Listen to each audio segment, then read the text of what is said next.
Welcome back, everyone. Welcome back, Robin. Hi. This is the 8th episode, or the 9th if you count the introduction. We've been away for a little longer than we were planning after some technical glitches and scheduling conflicts got in the way. But we're glad to be back and wrap up with this 8th episode. Well, we're sort of not completely wrapping things up, right? Right. Yeah, we'll have a few more interviews planned that we'll talk about a little bit later. I have some experts that I've been talking to, interviewing, and I'm hoping that they will share some stories with us. But I think they're smarter and probably more interesting than I am, so I'm looking forward to those conversations. But, okay, before we get started today, can you just give us a little summary of the Munster story so that we can refocus, recollect? Right. Yeah. Maybe there are people who are listening to this episode first, so that's fair. So when the Catholic Church about 500 years ago started losing their undisputed grip on Europe, a group of what we now call reformers went about to sort of change the way that the church worked, and they went about it in a variety of ways. Some of them tried to work with the local authorities to have a kind of a proper authorized reform process. Some tried to kind of do an underground movement in opposition of the leaders who didn't really like reforms happening. But essentially every town, every city, almost every church had to figure out this challenge on their own of how do you balance the Catholic legacy with the emerging power and influence of the Reformed movement, and some of the opposition coming from below within what some would call the Anabaptist movement. So then within the German Westphalian city of Munster, they had strong representation in all three of these groups. And within that confusion, a group of charismatic, apocalyptic Anabaptist leaders set the stage for a high-stakes battle for legitimacy, power, and even life in this world and in the next. So first, a local priest named Bernard Rothman, who was mostly a kind of an eccentric Lutheran, pushed his people in new directions, and then his most loyal followers sort of introduced him to some new apocalyptic ideas. And then one of those apocalyptic writers arrived in the city. Thousands of people were baptized in a very short time. And the Anabaptists were gaining more and more power and influence until they dominated the church council. Everyone who wasn't, who wouldn't accept an adult baptism was expelled. And the people began waiting expectantly for the end of all things. And then the Catholics installed an army to surround the city, which just reinforced the mindset that the end of all things was coming. Soon Jesus would come to this new Jerusalem they had established and rescue everyone. So then on Easter Sunday, this is 1534, that leader, whose name was Jan Mathis, rides out on a horse to fight the soldiers, sort of to hopefully inaugurate the coming kingdom. And it didn't work. He was attacked and killed. And then the new leader took over, Jan van Leyden. Over the next year and a half, those soldiers would sometimes try attacking again. The people would fight bravely. The city walls would stand. Jan van Leyden eventually declared himself king, the new David of this new Jerusalem. And they instituted polygamy in the city. And as the siege continued, supplies were cut off. People were getting poor and hungry. The king was still living lavishly until finally the soldiers broke through the walls. They attacked, they killed thousands of people. The leaders were paraded around the countryside like trophies and then publicly tortured and executed, and the remains were hung in cages, and those cages are still hanging from that church today.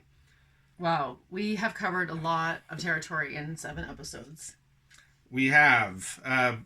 And the Reformation continued after that. A lot of people tried to forget the story of Munster. The people who had left initially, they came back and reclaimed their homes and property and tried to rebuild. But Anabaptists, for the next 100 years or so, were being routinely killed for their beliefs.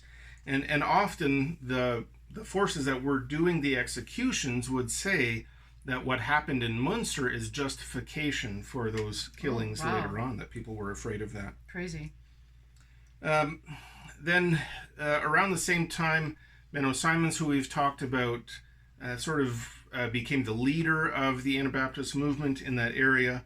And because of his model of humble, peaceful leadership, peaceful Christianity, then people started to differentiate between Munsterite Anabaptists and Mennonite Anabaptists. Oh, interesting. So is that why they still use that name to this day?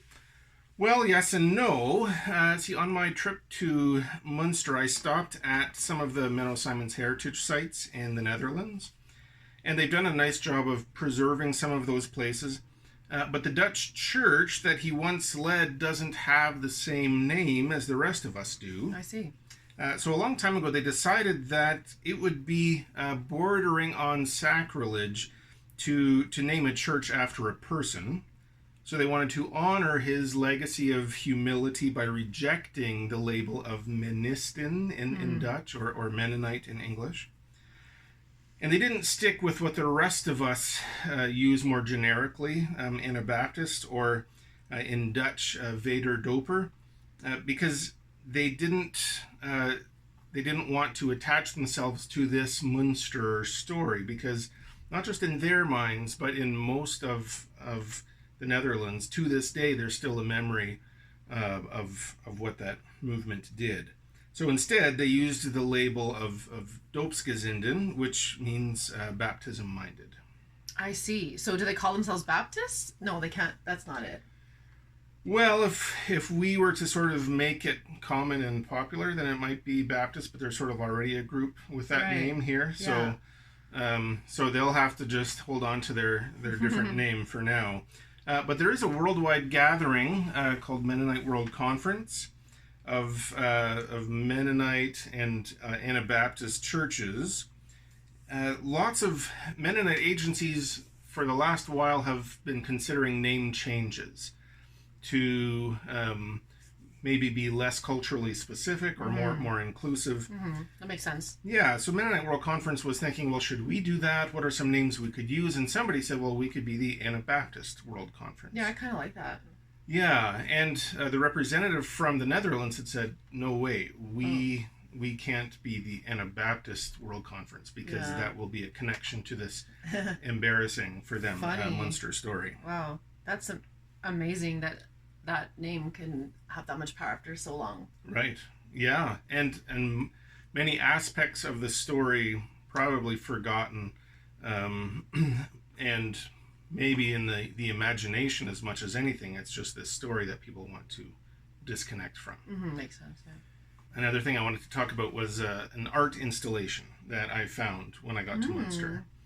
So when I got off the train and I checked in at my hotel, and the first thing I wanted to do was go to the tower, because the cages are still there, but a while ago they installed floodlights in those cages. And one of the official websites that I saw about this said that they were installed there to honor souls that could not find rest. Interesting. Yeah, so I'm not convinced that that is good Catholic theology. It certainly doesn't fit within an Anabaptist theology of the human soul. But I wanted to go there. I wanted to see what it looked like, what it felt like to be standing under those cages. And that's maybe a little more woo-woo than you're used to from me. Yeah, definitely. But I got there and I was surprised the lights weren't there. Okay. Instead, there was an art installation, which was sort of a column of neon lights stacked on top of each other. And the name of the art installation was Himmelsleiter. And what does that mean? Yeah, so a direct translation would be heaven ladder. Okay. And we could maybe say Stairway to Heaven. Or we could connect it to the Bible story of Jacob's ladder. Do you know the Bible story? I do. So it was a ladder going from the ground to the sky. Right. So it was sort of just bars folded into that shape, so it looked like there was a ladder going up from the cages. Mm-hmm. And then I would see later on there was sort of the bottom half of it continued inside of the sanctuary, with the bottom of the ladder kind of in front of the pipework. So I just found this. It's Genesis 28. This is Jacob's ladder. He dreamed and saw a raised staircase, its foundation on earth and its top touching the sky, and God's messengers were ascending and descending on it. And this is in the KJV. And he dreamed, and behold, a ladder set up on earth, and the top of it reached to heaven, and behold, the angels of God ascending and descending on it. Cool. Yeah, so there was some information about the woman who designed it, and some kind of brief explanation of what it meant. But there's nothing to say why it was in Munster. It had been designed in Austria, first installed in Austria. Now it's going to be in Paris. So in the Jacob's Ladder story, there's angels coming and going, right? A ladder obviously works in two ways. So there was a symbolism that I thought about a lot. Are the cages as being in the middle of the ladder? Are they on their way up? Right? Are they ascending into heaven? Have we released them? Or are they on their way down? Right? Jan van Leyden was the king, represented himself as a messenger of God in some ways. So were they coming down? Was this kind of an image of revelation coming down to earth? It's an interesting challenge. It could be a coincidence as well. It could be, right? I have no idea if the artist, whose name is Billy Tanner, I don't know if she, how much she knew about the story. Yeah, it'd be interesting to know if she knew anything. Yeah. So I couldn't find anything along those lines. So I'm going to put pictures of it on the website, on the video that we make on YouTube for people to see. But Robin, so here are the pictures that I took of it. Does anything stand out to you symbolically? Well, I feel like I can't add a lot to what you said. I mean, it seems like an obvious metaphor of the ladder being in the church, going up and down, and they obviously named it that. So, yeah, I think that's cool though. I think that's interesting. Maybe more churches have ladders in them. Yeah. Well, and I didn't go in, obviously, but there's one time I was by the church, and I wanted to go in and look around and take pictures again, but there was a hearse parked outside, which I took to mean there was a funeral. Oh, yeah. So I didn't want to, sit in on a funeral of someone I didn't know. Yeah. But I imagine the casket would likely have been placed under the ladder. Yeah, that's cool. Right. Yeah, so that'd be fun. Maybe you can call up Billy Tanner when it's my turn to cross over. And I said before, the installation is on its way to Paris. It may have been installed already. So Paris is right now getting ready to host the Summer Olympics. So if you're watching on TV and you see a neon ladder on a church, it's at St. Eustace Church, if that matters to anyone who's been to Paris before. Then you know that installation was in Munster before that. Cool. Yeah. So the last point that I wanted to make was an interesting question that I came across. And it might be the craziest part of the story, which already has a lot of crazy stories. There are a lot of scholars who say that a lot of the details, especially the craziest ones, might not be true. What? Yeah, it's kind of a weird time to bring this up, which I recognize, but recent scholarship is calling this some parts of this account into question. So most of the story does seem true. The background details about the influences, the leaders that participated, all of that is verifiable. It was a crazy time, a chaotic mix of political, economic, social, religious forces. All of that is still there. There were a group of apocalyptic Anabaptists that seized power, and the ringleaders were publicly tortured and executed. All of that is verifiable. But there's a whole lot of interesting stuff in between that doesn't really stand up to scrutiny. For example, there's the story that I told you of Elizabeth von Shearer. So she's the woman who was one of Jan van Leiden's 16 wives, and she looked around at the poverty that people in the city were experiencing.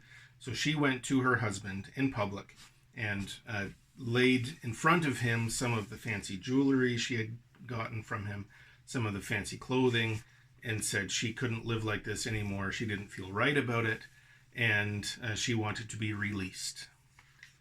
And the story says that she was immediately beheaded by him while the other wives sang German hymns of praise. So I guess it does sound a little far-fetched now. Yeah, so when you read it as a historical thing, you think, okay, well, it's written down for a reason, it must have happened. Mm. But when you look at it through a critical historical lens, then all of a sudden you think, okay, well, why would someone have written this? So what happened was the events wrap up in 1535. People are eager to rebuild and forget what's happened. But there's a school teacher who writes out his version of what happened because he was a resident of the city for a while and was putting himself forward as an expert. I see. But he was a resident as a child. He was 12 years old, and he wrote about the story 20, 30, 40 years after that. I see. The historians of the time questioned his version of events. Okay. The first publisher who looked at it rejected it and said, this isn't interesting enough. So all of those things make it more and more likely that somebody would have exaggerated details. Sauced it up a bit. Yeah. And then on top of that, so this guy, whose name is Herman von Kersenbrock, was a staunch Catholic, as many people were who moved back into Munster. And the Catholics would have no reason, no benefit to tell the story in a neutral, objective way, if there is such a thing. Yeah, good point. So he told a very pro-Catholic story, a very anti-Anabaptist Yeah, it made them story. look like just like super crazy. Right. Yeah. Yeah, so even the name of the manuscript that he wrote was called, a rough English translation would be The Narrative of Anabaptist Madness. Right?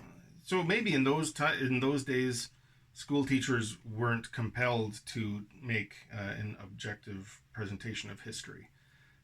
But in these days, that wouldn't stand up to our methods, our process of It doesn't critique. seem like it would be a factual history book if it was called that. Right. In some ways. Yeah, exactly. So how much of this story is true then? That's kind of the question. But even deeper than that is why is the story being told? Why this story and not others? There were other cities who were surrounded by Catholic soldiers, including John Calvin's Geneva, which is significant. And John Calvin remains a credible reformer to a lot of people.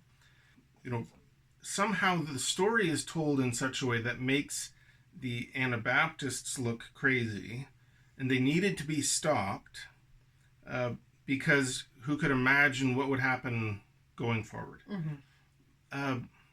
Well, it's, for me, I wonder, what's the worst that could have happened? Absolutely, there were human rights abuses happening there, and on top of those, fundamental rights, there was really bad theology. But imagine a worst case scenario that they might become the kind of society that would as a public demonstration of piety, rip the flesh off of heretics with hot pokers. Sorry, where did that come from? Well, that's what the Catholics did to the Anabaptists. Okay, that's really gross. Yeah. Thank you for that. Right. I guess I'll have to put a trigger warning at the beginning of the episode. Please do. So I'm hoping we'll get some of these experts to shine light on some of that historical process and what can be done with it. So those are the three things I wanted to add on. That idea of naming, that the name Anabaptist or Vaderdoper continues to be embarrassing in the Netherlands to this day. Two, that really fascinating art exhibit, the Himmelsleiter that I got to see. And finally, this question of if any of it is even a credible story. Yeah, that's fascinating. I hope it's credible just because we spent so much time focused on it. Right. Yeah. But actually, so Will, I just want to take a second and ask you a few questions because you have actually dedicated a lot of your time and resources and spent a few decades sort of immersed and interested in the story and haven't even gotten bored with it. Yeah. And you wanted to share this story and yeah, why? Like, what is it about this story that is so captivating to you that you've dug so deep into it? Yeah. I think, all my life I've lived within Mennonite cultural and theological communities. Yeah. And we've always shunned or tried to avoid any kind of state power. Okay. So then when I was reading the history books, I thought, oh, well, here was a time when we had state power. Yeah. So that's interesting. Yeah. And then, also at the same time, very embarrassing of how it was misused. Yeah. So then it kind of had that power for a long time. And I think part of it too is, we talked about this earlier in the podcast. I grew up within a certain understanding of the end of the world being imminent. Yeah. And in this story, there were a whole bunch of characters who thought exactly the same thing. Yeah, that is interesting. So then when I encountered these people and their ardent belief that Jesus was coming back anytime, then I thought, okay, well, why do I have any more reason to believe it than they did? It's true. It's right. fair. Obviously, time has proven that they were wrong. Yeah. Very, very wrong, in fact. But then I compare, if we look at the things that we use as predictors in Revelation, the four horsemen of the apocalypse, when we look at the economic instability, the rampant war, the way that diseases had swept across, they had every reason to believe. Yeah, of course. Absolutely. Yeah. Oh, I agree with that. Yeah. Right. So then, in some ways, they are. I've seen them as my teachers in this process. Yeah. Yeah, definitely lessons to learn. Right. Misguided as they were. Yeah. And getting absorbed into the attractiveness of power for sure. But there was lessons to learn there. I feel like you said something once about how there was something that captivated you about these Mennonites who actually were being sort of radical, and how you'd sort of felt that maybe your culture had become a little bit more not showy and maybe a bit focused on being sort of small and I don't remember the word that you used, but it was something about this, like these were Anabaptists, but they were really radical, and they were sort of just doing it a little differently. Right. Yeah, we've always had an emphasis on the passage that says we're to be separate from the world, to be in the world but not of the world. Yeah, us too. And there was kind of this understanding within our minds that part of it was us rejecting the values of the world. Yep. And part of it was if we live our lives well, if we live our lives right, then the world will reject us. Right. Yeah, that's fair. Yeah. So then what we have here is a group of early Anabaptists. A lot of their beliefs we might not line up with now, but these early Anabaptists who wanted to start something different and new, with very legitimate gripes against what they were seeing around them. Yeah. And willing to go to death over these beliefs. Like, you have to respect that. Yeah. So, like, Munster isn't far from Amsterdam by train, but that's a long walk. That's a long boat ride, however you're getting around. So these people who were often quite poor were flocking from different parts of the Netherlands, from different German kingdoms, because they'd read in a pamphlet that a new and exciting thing was happening in Munster. Yeah. So they gave up everything, which in their credit wasn't much, but they gave up everything. Yeah. And they thought they were going to take a chance and start something new and beautiful. And there's something that's beautiful, inspiring in that. Yeah, that's exciting. So when you just said the word beautiful about the story, do you think it's the beauty of the story that captivates you, or is there something specific about the story that you really resonate with as something beautiful? I feel like you mentioned something about that woman who came out in front of the horses and after she was inspired by the story. Was it not Esther? No. Judith. Yeah. Yeah.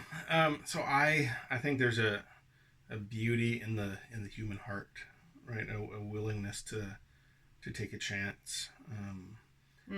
So, we can say, well, Jan van Leyden became corrupted by power and greed and wealth. Yeah. If most of the things that are written are true, then that's probably what happened. Yeah. But Jan Mathis, to mount a horse and ride out to fight an army. Yeah, that's pretty beautiful. Yeah. So, the jury is out as to, was he trying to inaugurate the apocalypse? Did he believe that he possessed some sort of special power and could overcome them? Was it a kind of a suicide that he had kind of taken the movement as far as he could and now somebody else would take over? But still, that's not a person who's swept up with their own delusions of grandeur. That's a person who's willing to suffer and die for what they believe, as misguided as it may be. And then, Hyla Fiken, whose story is bizarre to us, but she looked at a Bible story and said, I think God wants me to do that too.